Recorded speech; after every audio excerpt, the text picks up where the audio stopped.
आप सभी को मेरा प्यार भरा नमस्कार। जैसा कि आप सभी जानते हैं, बिहार एनएमएस 2021 का रिज़ल्ट घोषित हो चुका है और उम्मीद है कि अभी तक आप लोग चेक भी कर लिए होंगे। बहुत सारे छात्रों को रिज़ल्ट चेक करने में परेशानी हो रहा था, जिस पर मैंने वीडियो बना दिया था और उसके मदद से आप लोग ज़रूर चेक कर लिए होंगे।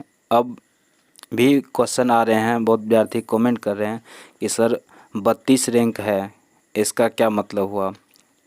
ऐसे बहुत सारे विद्यार्थी कमेंट किए हैं कि सर ये रैंक का क्या चक्कर है, बिहार का है या स्टेट का है। ऐसे बहुत सारे सवाल आ रहे हैं। देखिए यहाँ क्वेश्चन है, सर मेरा 19 रैंक आया है, इसका मतलब क्या है, प्लीज़ बताइए। तो ऐसे कोई कह रहा अभी भी रिज़ल्ट चेक नहीं हो रहा, तो रिज़ल्ट चेक नहीं हो रहा तो इसके लिए हम कई वीडियो बना दिए हैं, उस वीडियो को देखिए, ज़रूर आप रिज़ल्ट चेक कर पाएंगे। फिर से एक बार बता दें तो रिज़ल्ट चेक करने के लिए सबसे पहले आपको SCERT बिहार लिखना है, उसको सर्च करना है। जैसे ही सर्च करते हैं जो पहला वेबसाइट आएगा उसको ओपन करना है। ओपन करने के बाद आपको, अगर पहली बार वेबसाइट खोल रहे हैं तो हो सकता है उसमें लिखा आएगा your connection is not private, तो वहाँ पर आपको क्या करना है, नीचे सबसे नीचे चले जाना, एडवांसेड के ऑप्शन पर क्लिक करना है। और जैसे ही क्लिक करेंगे तो बीच में आपको अनसेफ लिखा हुआ मिल जाएगा। एडवांसेड पर क्लिक करने के बाद उस पर टच करेंगे, जैसे ही टच करेंगे तो आपका वेबसाइट ओपन हो जाएगा और उसके बाद वहाँ ऊपर में एनएमएस रिजल्ट 2021 पर टच करना है। उसके बाद आपसे रोल नंबर और परीक्षा की तिथि और कैप्चा कोड मांगा जाएगा। उसके भरने के बाद आपका रिजल्ट शो हो जाएगा। बहुत विद्यार्थी का रिजल्ट शो नहीं होता है। जिसका रिजल्ट शो नहीं होता है, इसका अर्थ यह है कि वो विद्यार्थी पास नहीं हुआ है। जिसका रिजल्ट शो हुआ, जिसका रिजल्ट डाउनलोड हुआ, जिसका मार्क दिखा रहा है, वो समझे कि हम पास हो गए हैं। तो जो भी पास हुआ है उसका रिजल्ट दिखाएगा, जो पास नहीं हुए हैं तो उसका रिजल्ट शो नहीं करेगा। तो ये जो मेधा सूची तैयार की गई है, यह कैसे तैयार किया गया, क्या है इसका कट ऑफ मार्क, चलिए हम आपको सारा जानकारी इस वीडियो में बताते हैं। तो चलिए देखते हैं।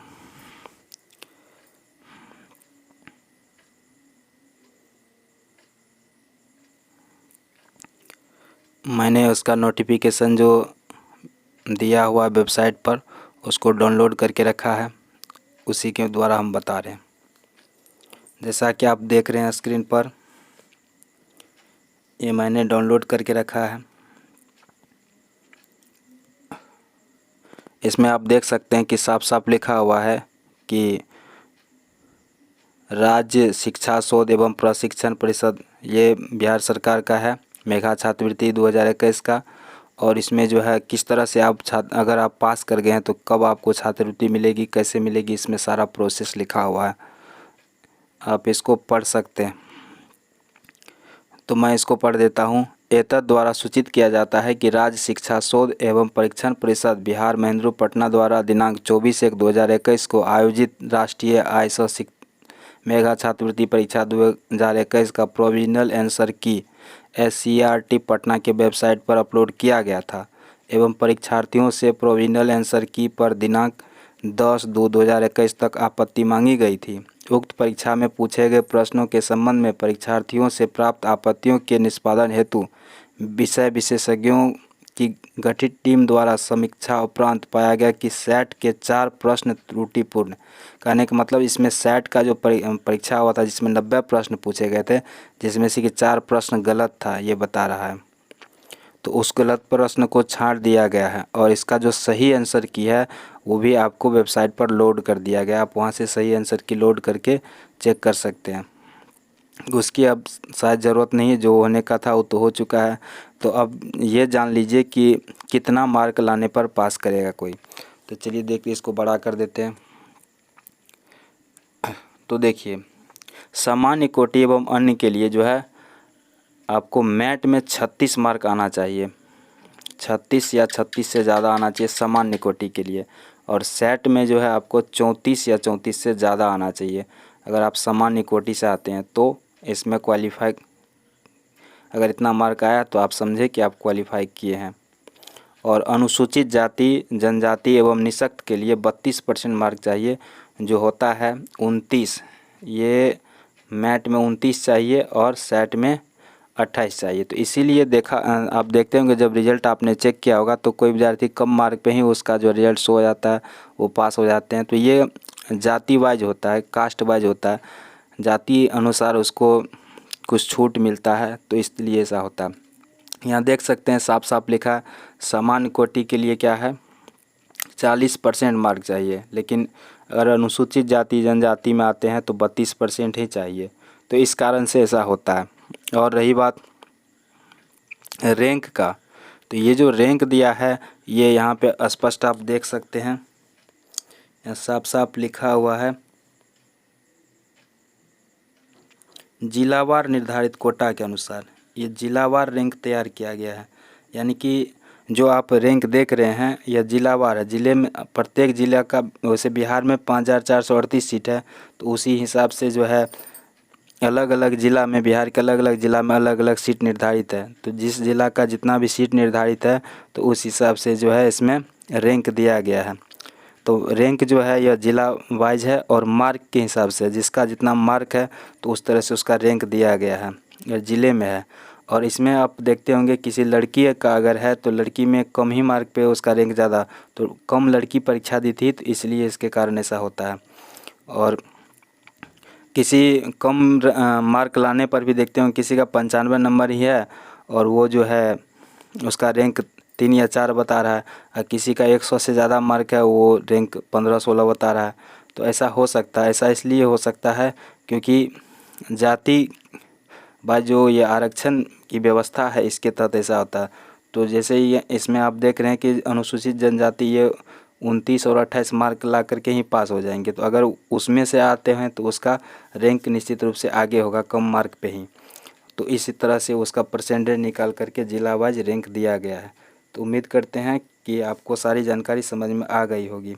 इसके बाद अब बात आती है कि अब आगे क्या करना होगा। चलिए पास कर लिए, आ गया मेधा सूची में आ गया नाम, अब आगे क्या करना होगा। तो आगे देखिए इसमें स्पष्ट लिखा हुआ है कि यह जो है इसका जो रिजल्ट कार्ड है, इंडिविजुअल रिजल्ट कार्ड, ये जिला शिक्षा अधिकारी के तरफ से आपको जल्द ही उपलब्ध करा दिया जाएगा।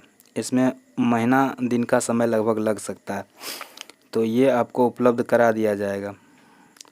जिला शिक्षा पदाधिकारी की तरफ से आपको ये रिजल्ट का जो कॉपी है, यानी एक सर्टिफिकेट कह सकते हैं, ये आपको दिया जाएगा। तो अगर आप पास किए हैं तो उस रिजल्ट को डाउनलोड करके रखिएगा और कुछ दिन वेट कीजिए। जैसे ही इसके बारे में अगला नोटिफिकेशन आता है तो हम इस पे वीडियो बनाएंगे कि कब आपको जो है इंडिविजुअल रिजल्ट कार्ड कब से मिलना चालू हो जाएगा, और जैसे ही हो जाएगा तो इस पे हम वीडियो बनाएंगे। तो हमारे चैनल को ज़रूर सब्सक्राइब करके रखिए, आपको इससे संबंधित सारी जानकारी मिलती रहेगी। ये रिजल्ट कार्ड दिया जाएगा। अगर रिजल्ट कार्ड देने के बाद भी अगर आपको नहीं मिलता है, अगर आप सफल हैं, तो आपको जिला शिक्षा पदाधिकारी संपर्क करना होगा। ये तब करना है जब इसके लिए सूचना आएगी, 1 महीना के बाद, लगभग 1 महीना के बाद सूचना आएगी और आपको मिलना चालू हो जाएगा। ये आपको घर पे पहुंचा दिया जाएगा। पिछले वर्ष जो हमारे कोचिंग से छात्र पास किए थे तो उनको भी घर पे रिजल्ट देने के लिए आया था, तो ऐसे ही आपके यहाँ कोई आकर के रिजल्ट दे देगा। अगर नहीं देता है तो फिर जो है आपको जिला शिक्षा पदाधिकारी से संपर्क करना होगा, वहाँ जाना होगा और वहाँ से आपको रिजल्ट की कॉपी लेना पड़ेगा। अगर फिर भी नहीं मिल पाती है किसी कारणवश, तो इसके लिए ऑनलाइन की तिथि फिर से निकलेगी। जिसमें एनएसपी एक पोर्टल, यहाँ देख सकते हैं, इसमें सारा डिटेल लिखा हुआ है और इसमें जो है एनएसपी पर जा कर के, यहाँ देख सकते हैं एनएसपी पोर्टल पर जाके इसके लिए आवेदन जो है 2 महीना के बाद ये शुरू होगा या 3 महीना के बाद शुरू होता है, उस पर आपको आवेदन करना होगा फिर से। इसके लिए आप स्टेट बैंक में अपना खाता, विद्यार्थी का खाता खुलवा लें, ये ज़रूरी होगा। और साथ ही आय प्रमाण पत्र, जाति, आवासीय, ये सब बनवा कर रखें। आधार कार्ड में और स्कूल के जो जन्म तिथि है उस सब में नाम में कोई अंतर नहीं होना चाहिए, ये सबको देख लें। तो ये सारा आप डॉक्यूमेंट्स तैयार रखें ताकि आप जब एनएसपी का वेबसाइट खुलेगा तो उस पर आपको ऑनलाइन करना होगा। जब आप ऑनलाइन कर देंगे तो इसके बाद जैसे ही 9th क्लास में आप एग्ज़ाम देंगे, उसमें पास करेंगे, तब जा कर के आपके खाते में छात्रवृत्ति की राशि 12,000 रुपया पहला साल का मिलेगा। तो यह सारा प्रोसेस है। उम्मीद करते हैं आपको सारी जानकारी समझ में आ गई होगी। अगर चाहते हैं, अभी जो आप देख रहे हैं स्क्रीन पर, यह जो नोटिफिकेशन आप खुद से भी डाउनलोड करके पढ़ सकते हैं। तो इसको कैसे डाउनलोड करेंगे चलिए आपको बता देते हैं। सबसे पहले गूगल या क्रोम ब्राउज़र खोलना है इसके बाद इसमें लिखना है SCERT बिहार। जिस पर आपने रिज़ल्ट देखा था उसी को ओपन करना है। और जैसे ही इसको ओपन करते हैं, चलिए वेबसाइट चलिए ये खुल गया है। और जैसे ही खुल जाएगा तो आपको सबसे यहाँ पे देखना है, ये यहाँ पे रिज़ल्ट के लिए है, ऊपर में आपको नीचे देखना है। चलिए आपको ले चलते हैं वेबसाइट। चलिए यहाँ पे आपको नोटिफिकेशन लिखा हुआ मिलेगा, यहाँ देख सकते हैं लिखा हुआ नोटिफिकेशन, ठीक है। इसमें जो है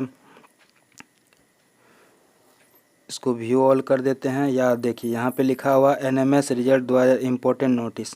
चलिए यहाँ पे व्यू ऑल करके मैं देख लेता हूँ। यहाँ पे देख सकते हैं नोटिफिकेशन। तो ये यहाँ पर देख रहे हैं NMS 2021 रिजल्ट इम्पोर्टेंट नोटिस। ये जो नोटिस है इसको आपको डाउनलोड करना है। अगर NTSE जो 10वां क्लास के लिए होता है, अगर उसका भी कोई परीक्षा दिए थे तो आप यहाँ से ही रिज़ल्ट चेक कर सकते हैं, इसका भी नोटिस लोड कर सकते हैं। तो जैसे कि मैं NMS 2021 रिजल्ट इम्पोर्टेंट नोटिस जो मैं पढ़ के बता रहा था, उसको आप यहाँ से लोड करके खुद से पढ़ सकते हैं, सारा डिटेल उसमें दिया हो। इसको हम डाउनलोड कर लिए थे, इसलिए यहाँ पूछ रहा है, चलिए फिर से डाउनलोड कर लेते हैं। देखिए ये डाउनलोड हो चुका है। तो इस तरह से आप भी डाउनलोड करके इसको पढ़ सकते हैं, और सारी जानकारी आपको यहाँ इसमें दी गई है। कैसे क्या करना है सारा प्रोसेस में बताया गया है। तो उम्मीद करते हैं यह वीडियो में आपको अच्छी तरह समझ में आ गया होगा कि कैसे क्या करना है। तो इसी तरह की और भी जानकारी के लिए हमारे चैनल को सब्सक्राइब करें, वीडियो को लाइक कर दें। अब भी कुछ छूट गया हो तो कमेंट करके बताएं, ताकि हम उस पर भी अगले वीडियो में बता सकें। वीडियो देखने के लिए आपका धन्यवाद।